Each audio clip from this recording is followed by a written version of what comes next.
Values and the data type part 4. Keywords. Keywords are the reserved words which have a predefined meaning in the programming language by the system and carry special meaning for the system compiler. During the course of programming, we need to use keywords to meet certain requirements. Keywords cannot be used as an identifier, that is a variable name, class name, or a method name.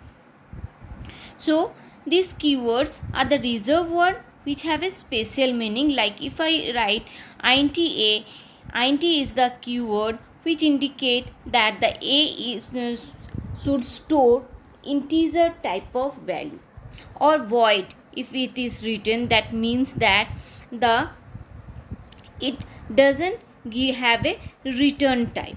For example, class, public, static, void, system.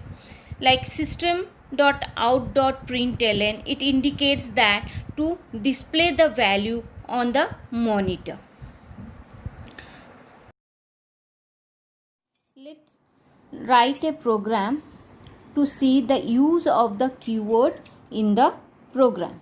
So here the question is, write a program in Java to add two integer numbers and display the number and their sum, where a is equal to 15 and b is equal to 25.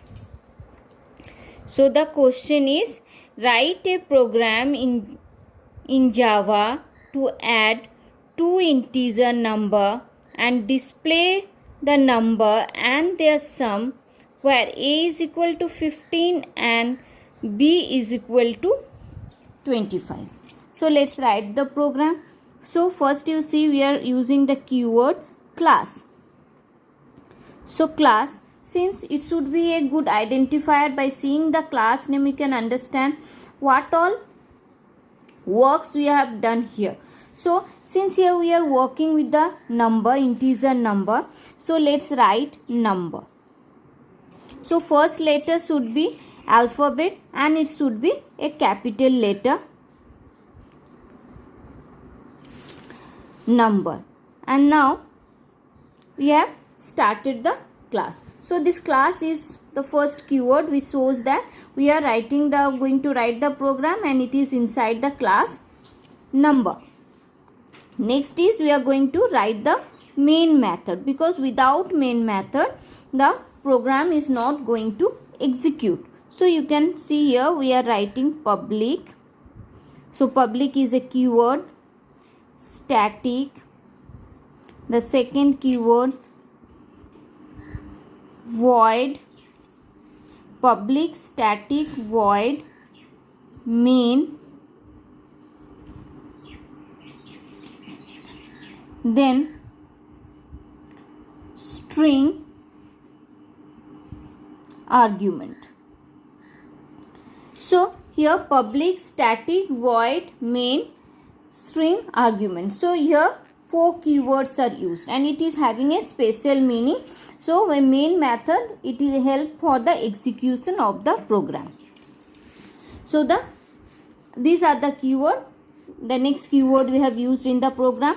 After that it is saying we have to add two integer number and the integer numbers values are given. So here two integer numbers, so int, this also a keyword, int a and b, because both are integer.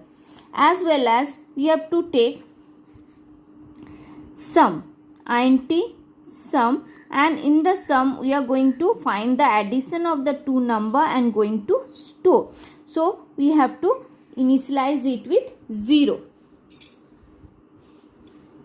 So int sum is equal to 0, and here also the initial values are given.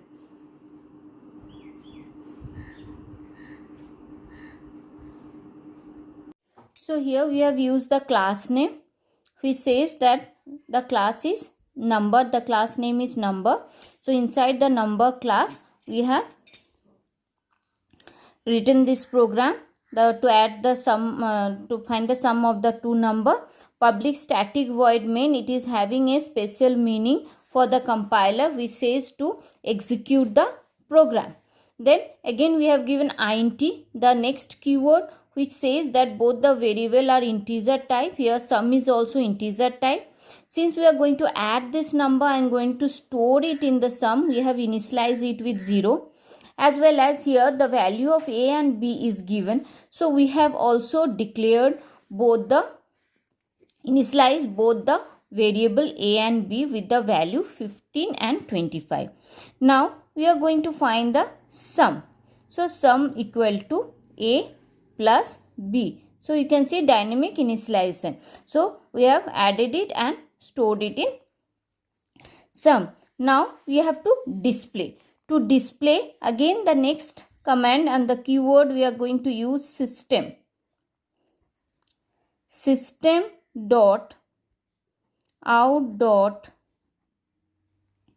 print ln. So it is saying system that we have to show it on the screen, print, then the keyword. So to display on the screen, what to display? The value of first number. So this is a string. String always it should be inside a double quote, and the way the things you will write, the same way it will be displayed on the screen. And to separate it from the screen, string, we give a plus sign and then write the variable name. So variable first number is a, so variable name a. So it will be displaying on the screen the value of the first number a. You can also put a equal to sign here. So value of the first number equal to, then space, then a. Then next one, you have to display the second number.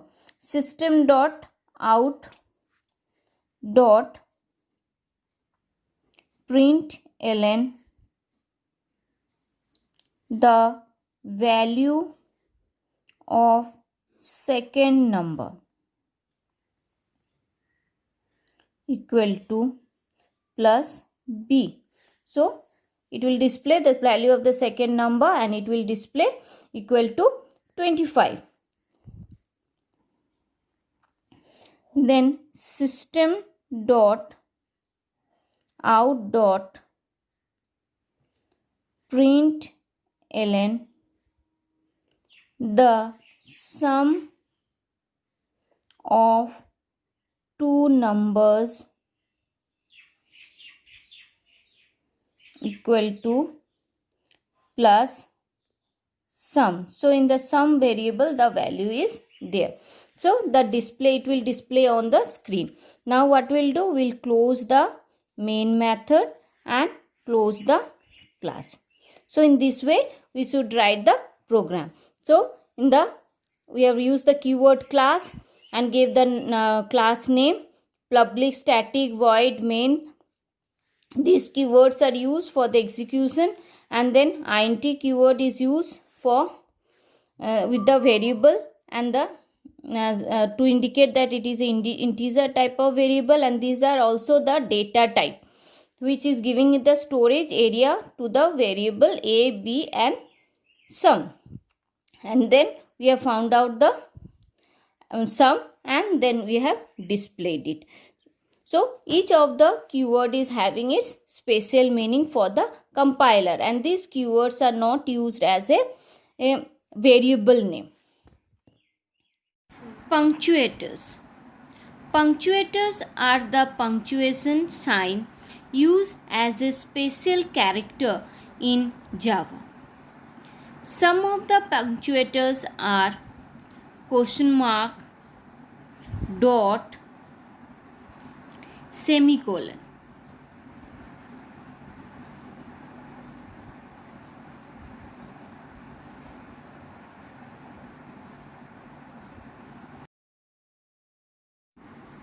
Question mark.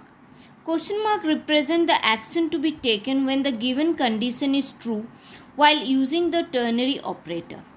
For example, max equal to A is greater than B, question mark A colon B semicolon. If the condition A is greater than B, if A's value is more than B, then the condition will be true. If the condition is true, then max is going to store the value of A. And if the condition is false, if B's value is more than A, then the condition is false, then max is going to store the value of B. So we can see that the question mark is separating the condition from the values true or the false value. Actually, ternary operator can be used in the place of if-else. So we know the if-else, like if we write if A is greater than B, then max is equal to A.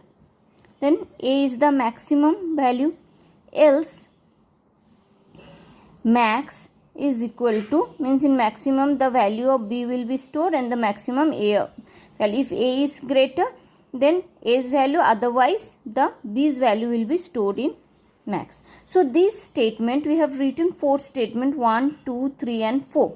4 statement, we can write it in a single statement by using a ternary operator.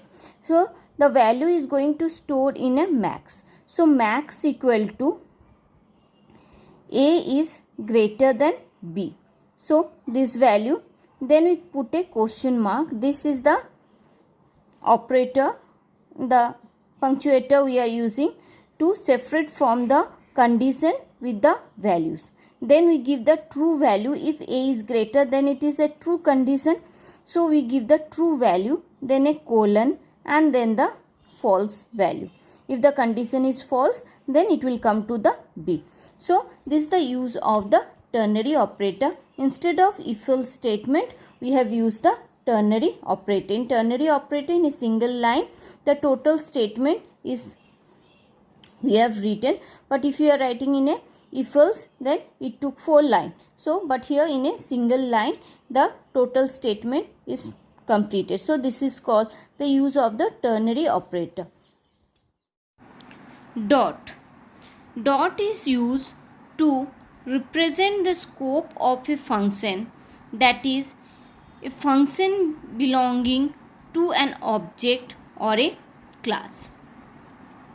For example, system.out.println or java.io.asterisk semicolon. So it is, the example says that system.out.println, it says that the system to display the value, and java.io.asterisk, it indicates to display all the classes of IO package. Semicolon. Semicolon is used in a Java program as a statement terminator. It indicates the end of a statement. Any line continued after semicolon is treated as a next statement. Like when we write any sentence, we give a full stop to indicate that it is the end of that sentence. Here in the Java programming, we use a semicolon. When we give a semicolon, it indicates that it is the end of the statement. That is the statement terminator. For example, int a equal to 5 semicolon system.out.println a semicolon. These are the two separate statements which is indicated by using semicolon at the end of the statement. Separators. They are the special characters in Java which are used to separate the variables or the characters. For example, comma, bracket, curly brackets, square bracket.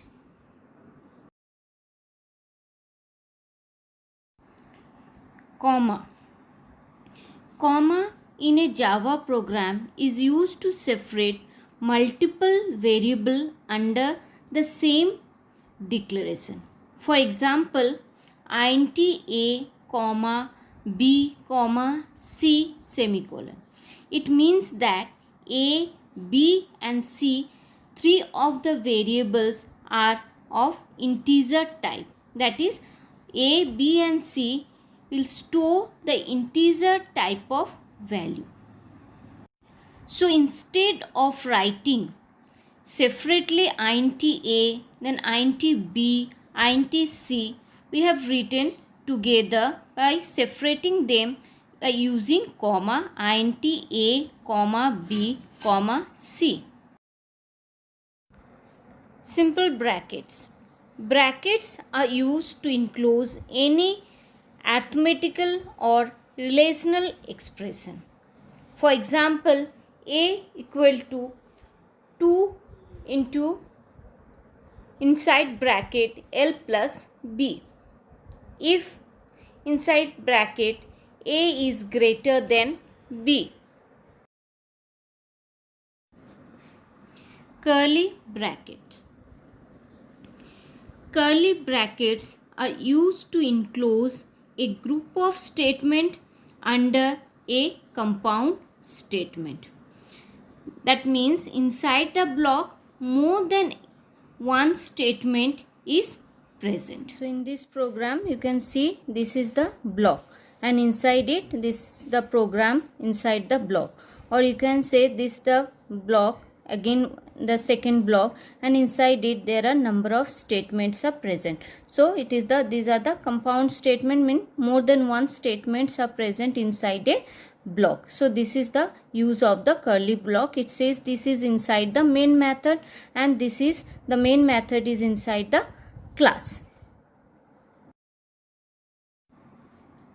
Square bracket. Square brackets are used to enclose subscript or cell number of a dimensional array. So array you will be learning when you will be in standard 10, but till then just know about the array. That is the example int a, then a square bracket is used, equal to, then inside the curly bracket 12, 34, 7, 20. So these all are integer type of value and these four of the values are stored in a single variable, that is a. So this type of example is known as array. The next token operators will be explained in next video, values and the data type, part 5.